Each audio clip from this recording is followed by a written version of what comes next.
Welcome to the Edge of Greatness podcast.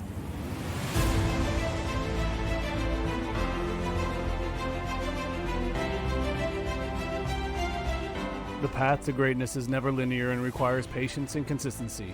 Join us on our journey as we peel back the layers of success, searching for that elusive core. Each week we will explore a different component of greatness, utilizing experts who have traveled some part of the path that we are all on. We aim to uncover insights into the areas of leadership, coaching, performance, overcoming failure, the power of habits, and so much more.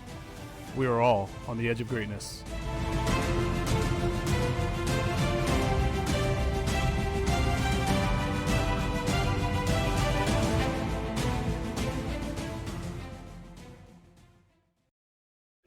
Hello and welcome back to another episode of the Edge of Greatness podcast. I'm your host, Charles Schultz, and today I want to talk a little bit about some of the things that we got coming up. We just recently launched the new YouTube channel. We've got one of the episodes up on there now, and we're working on adding some of the old episodes to the channel so you get a chance to kind of get this face-to-face time and get to know the guests a little better and get to interact a little bit more visually.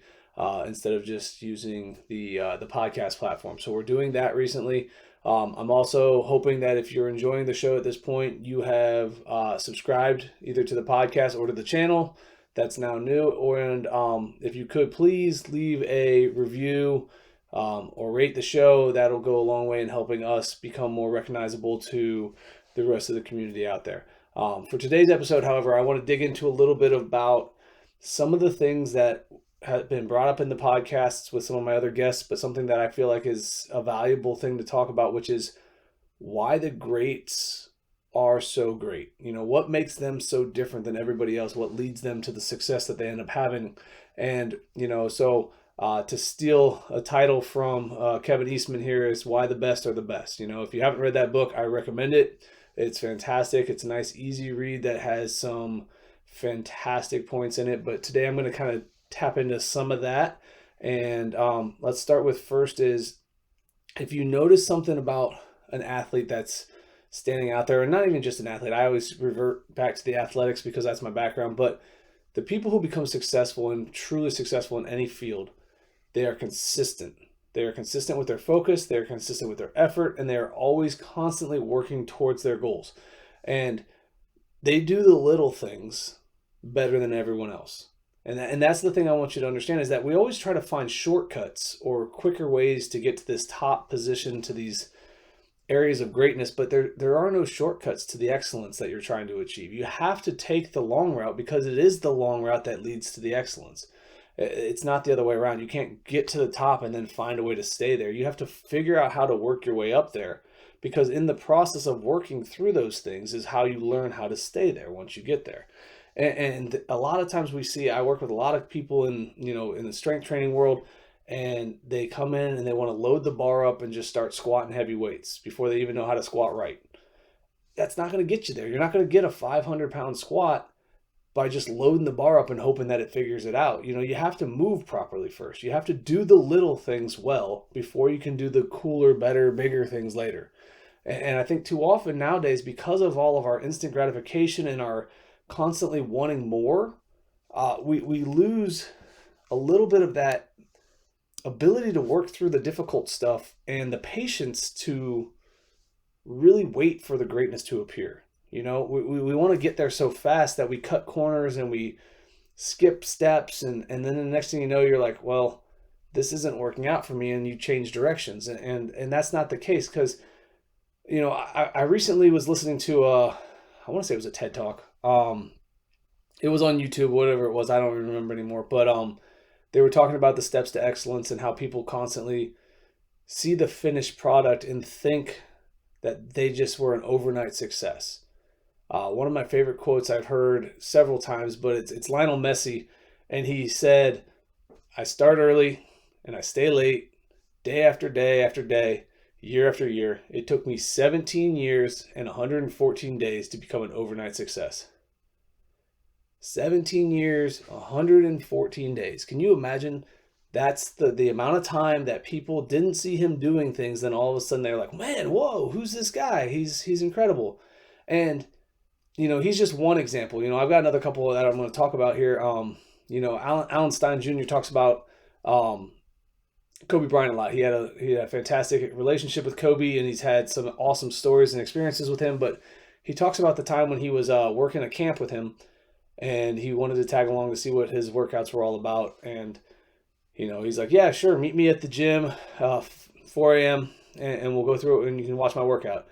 And so Alan shows up, and he's early, and Kobe's been there for an hour working out, doing stuff, going through reps, game speed reps, working hard. Then 4 o'clock rolls around, and then his trainer shows up and he does his training workout, and then he sticks around and he does more. And it's just constant little bits of effort from daily investment in yourself that ends up leading to the end game success. I was actually listening to Kobe talk the other day on a video, and he was talking about the reason why he gets up so early.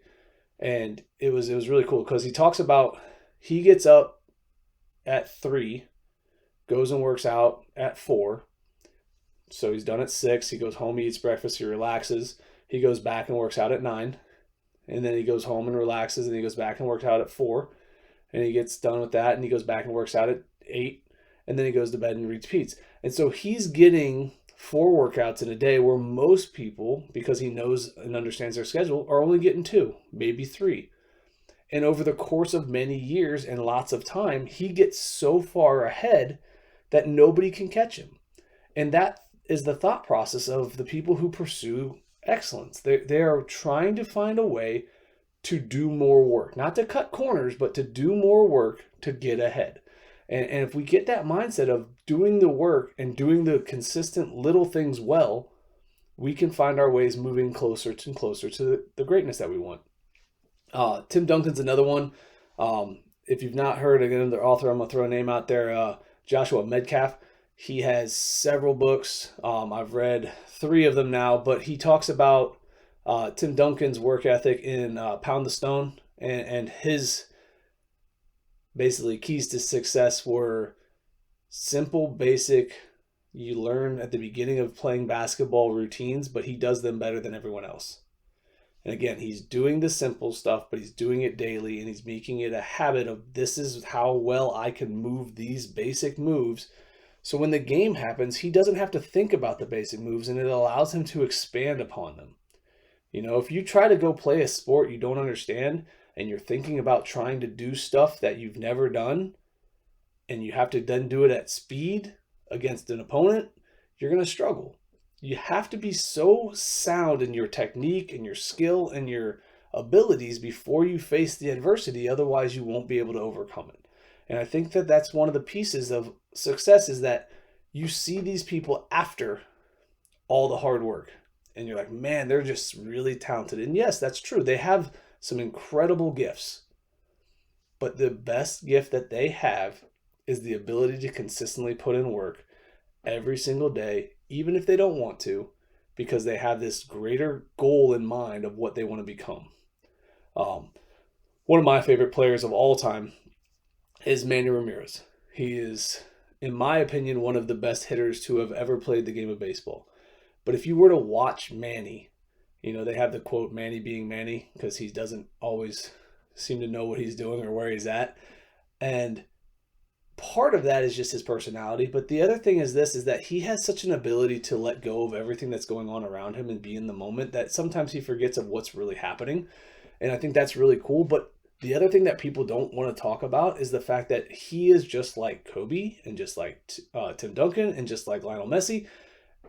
And he's all about work. The dude would come in and he would hit, and he would hit, and he would hit. And then he would do hand-eye coordination exercises and drills that other players on the Red Sox, when he was there, wouldn't even try to do, because it was just like so beyond like their understanding of like, dude, there's no way I can do that. And he just did it so often and so regularly that it became just easy for him, and he made it look simple. But he put in years and years and years and years and years of work, day after day, to get to that level. And too often, again, we see that finished product, and we see where they're at now, and we don't fully appreciate the amount of work that it takes that they put in to become that great. In today's society, again, we get to see like glimpses of it. The social media piece has allowed us to see kind of into the background of the work piece of what these guys do. You see a clip of Steph Curry just draining threes all over the place. You see, another clip of maybe Cody Bellinger doing BP, or Patrick Mahomes and his pregame workout and his pregame rituals and those types of things. But it's just a glimpse. It's very small portion of the amount of actual work they're doing. It's not that's it and then they're done for the day. That's like the warm up. You see a tiny blip on the amount of work that they're doing daily. And then we go home and, the athlete does one little thing and puts it out there on Twitter, like that was my thing today. And they rest on that. That was enough. I did my Twitter post. I got my one set of, BP swings in, and I did my workout, and then that's it. That's good enough for today. It might be. You might be good enough to get away with that in high school or college, but if you're truly pursuing excellence, if you're truly trying to do more, you can't get away with doing part of the work. So you have to find a way to increase the amount of work you can do, like Kobe talked about in the interview that I was watching, because the amount of work you put in each and every day compounds over years. And if you can outwork those around you, if you can outwork everybody who's in the room trying to get to the same level as you are, you will find yourself moving further in life. You'll be further in your career, further in your pursuit of excellence. That's all something that you can move the needle towards through the work and the effort you put in. But you got to want to put in the work. You got to enjoy the work. You got to find a way to not get bored with the monotony of excellence. I heard that from the manager of the Blue Jackets. I honestly don't even know his name. I was just happened to be listening to the radio one day, and he came on and he talked about we're pursuing excellence every day. We're pursuing greatness, but one of the things that we can't do is we can't get bored with the monotony of excellence. We have to find joy in pursuing that. And I thought it was one of the most incredible lines of all time and quotes that I've heard, because the truth is you have to do the boring things well before you can do the fun things. It's the truth in anything that we pursue. You start by playing chopsticks on the piano, and then you gradually progress to trying to get to the point where maybe you play one of the great symphonies, right? You can't just go on and be like, hey, Beethoven, here we go. It's not going to work like that. You have to get good at the little things. You have to learn how to field a ground ball before you're going to take one off the bat from one of the major league players, right? You have to learn how to swing your bat appropriately before you're going to try to make contact with somebody throwing 95. You're going to have to learn the little steps. You have to walk, right? Just like a baby. You're going to crawl, then you're going to walk, then you're going to run, then you're going to jump, then you're going to, you're going to progress. So find the thing that you want to pursue, find the area that you want to be great at, and then go put in work. And don't let anybody outwork you. Put in more work than everyone else. When others are thinking about sleep, when others are thinking about taking a break, you dig in deeper, you try to learn more. And it doesn't always mean physical work. For me, so I'm going to tell you a story. I did get a chance to play Division I college baseball. It was really cool. But I think the only reason that ended up happening was because in high school, I never wanted to be outworked by anyone. On my team, in the city, in the state. And my whole mindset every single day I showed up is I don't want to ever face the person who worked harder than me, knowing that I let something go, because that would be the worst experience of my life. So I showed up every single day. I put in work when I was there. I stayed late. I showed up early. When I went home on the weekends and everyone was going to football games, I was watching baseball games on TV. I was watching tape. I was doing extra BP.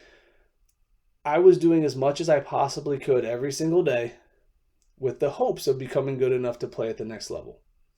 And I carried that into my freshman year, and I had a very successful freshman year. And then I lost sight of what was making me so good. And it's why I didn't have as good of a last 3 years. It was a solid last 3 years. I had some pretty spectacular stats from playing in college ball, but I think I could have done more had I remained focused on putting in the work. Because my freshman year, I put in work. I would be hitting every single day before practice, every single day after practice. I was the last one out of the weight room. I was the first one to show up. I was always doing work. I moved off campus my sophomore year. I decided that I wanted to be a college kid a little bit more. And, part of me I don't regret that decision. I do think it would be cool to have the ability to see what I could have done if I would have put in the work that I did my freshman year for the last 3 years.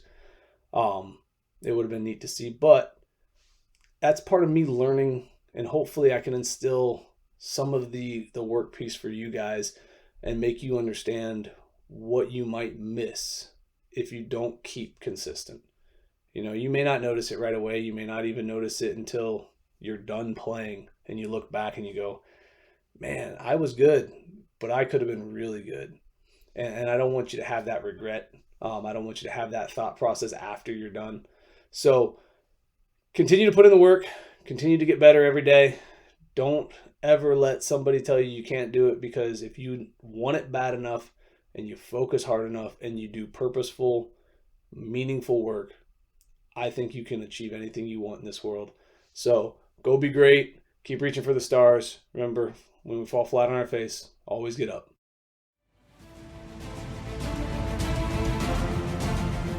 Thank you for joining us today on the Edge of Greatness podcast. We hope you enjoyed today's episode and join us again next time as we continue to dig deeper into the key components of greatness. The path to greatness is never linear, so remember to keep pursuing greatness no matter what. Keep stretching your abilities, reach for the stars, and fall flat on your face. But no matter what happens, remember, whenever we fall, always get up. Until next time, I'm Charles Schultz, and this was the Edge of Greatness podcast. Thank you for listening to today's episode. Please take a moment now to subscribe, rate, and review our show. We are all on the edge of greatness.